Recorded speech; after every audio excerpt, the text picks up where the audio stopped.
Something people were just finishing off here at Old Trafford. It's gone past midnight. There's no cutting corners. There's no regrets. We are here. This is what it's about. Got to wrap up. Utterly, bitterly disappointed. Manchester United 0, West Ham United 1. Just so poor. So poor. And look, first, do you know what? First of all, because it was such a shit result and we've fallen at the first hurdle, I'm going to start with the positives. I actually am going to start with the positives and just get them out of the way because there wasn't many. Donny van der Beek needs to start games. Simple as that. Must start. I thought he was brilliant. Yes, a couple of times he gave away the ball. One time he got caught on the ball by the byline when he had nowhere to go. But by and large, for the most part of that game, he played absolutely fine. And I still cannot understand why he cannot get a game in our first 11. How? I do not get it. Secondly, I think Diogo Dalot. I think he was fine as well. I think he was quite good as well at times. Not a super shout of him, but I thought he was steady. People getting onto Matic towards as the game drifted from us. Yes, it was poor. He wasn't as good as he was earlier, but I think he was actually on the whole given that calming influence and doing what he needs to do. He went on a great run in the first half that I think put Martial through. Martial missed. So those are the positives. Donny needs to start. Matic done well. Dalot was all right. Who else? Lingard, don't know why he come off. Now on to the negatives, or not the negatives, let's just get into this. Firstly, we've fallen at the first hurdle, the first attempt to get a trophy. Now, I've seen people on social media and even some people today saying it's only the Carabao Cup, it doesn't matter. I'm sorry, what have we won recently? What have we won? We haven't won anything. It's not okay. It's not okay. I'm not just leaving that saying, it's only the Carabao Cup. Now, in context, yes, if we only finished the season with the Carabao Cup, would I class that as a good season? No. But to go out in the third round like that, and it's not, and I'm not just saying it's all on Ollie, because it's not. Some bits are, some bits aren't. But I'm talking about the fact of the matter of that we need to be challenging on all fronts. This is a team that needs to win something, and we've fallen at the first hurdle. Disappointing. You know, look, the light's even gone out. Just pan up. The light's gone off. You can see. So as I look like a dickhead now, as I was talking, it just turned the lights off, as just like the Carabao Cup dream, gone. Oh, I hate when annoying things like that happen. Proper piss me off, because I'm annoyed. Anthony Martial, nowhere to be seen today. Look, I'm not saying he's our biggest problem, because at the moment he's not going to play games, and he needs to find his form and he needs to find his sharpness. I'm not just going to write him off, but it was another disappointing game, and it just proves how far down the pecking order he actually is, and more to the point, it proves for how long he's going to stay there, because he didn't do anything to show why he's ever going to play ahead of Cavani or ever play ahead of Ronaldo again if he needs another rest. I thought Jesse Lingard was bright. He tried to make things happen. He got on the ball. I think we had, 25, 26 shots today and only like 6 on target. Like, against the low block, we struggle, and that is a common theme. I see other teams field weakened sides. I see other teams make wholesale changes, and they still manage to put a performance together. West Ham gave us the runaround at times today. And again, the first 10 minutes, people, you lot know the frustration that I'm feeling. The first 10 minutes of the game were absolutely shocking. Tellez, listen, he's not our starting left back. He's been out for a long time, so he wasn't up to speed. Ryan Fredericks don't even start for them.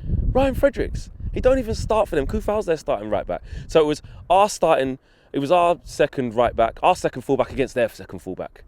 And their second fullback came out on top, just like their second team came out on top of our second team. And that's what it was. It was who had the better second team today. And West Ham proved that, you know, today, on the night, theirs was better than ours. And even, the writing was on the wall in the first couple of minutes. They hit a long diagonal ball, I think, over to Yarmolenko. And I think Yarmolenko put Tellers on his arse. And we got back and we saw it out. I think Lindelof came across quite well and cleared up. But you just thought, didn't look quite right there. That doesn't look quite right. Then the goal comes from that side. He gets megged. It's way too easy. And West Ham got what they flipping deserve. Then lo and behold, Man United start to get on the ball, start to make a few things happen, and we start to buck up our ideas here and there. It keeps happening. And there's only so much times individuals are going to save you from that if you don't have the consistent style of play to put teams under pressure. And I feel like that's what we're waiting for. Even against West Ham on Sunday, that's basically what we saw. Don't get me wrong, we was fairly composed in the game and in control in areas, but It wasn't an easy performance. It wasn't a dominating performance. It fluctuated, and defensively, even with our first team, I'm including them in this, we very, very rarely dominate games from start to finish. We never do it. We never do it, and that's what's frustrating.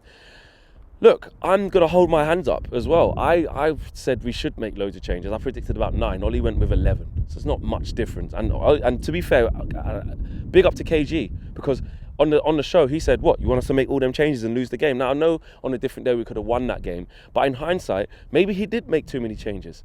Yeah, I still stand by what I said in terms of making a fair few. At the end of the day, it's the Carabao Cup. Are we really going to say with that team where Ronaldo has to play 90 minutes in every game? I get he's the GOAT, I get he's the saviour, I get he's CR7, and I'm so happy he's here. But if he can't have the night off, or even just be on the bench, which I agree he should have been, maybe, potentially, if he can't have the night off and you can't beat West Ham's B team, what are we doing? What are we doing? Do you know what I mean? Mason Green would come on, he looked sharp.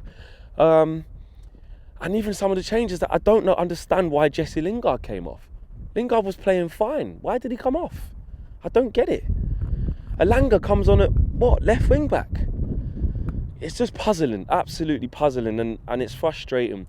And it isn't, in the calm of the storm, look, it's still early in the season, but I refuse to just go, only the Carabao Cup. Shit happens. No, we can't afford to nitpick. We ain't won nothing with Ollie. We haven't won shit. So that, for me, I'm not really here for that. Of course, it's the second string. Of course, against Aston Villa, it will be a completely different side, and I'm expecting a completely different performance. I'm expecting equally as a tough game, or an even tougher game, should I say, than that. It will be very, very difficult to beat Aston Villa, even with our strongest team.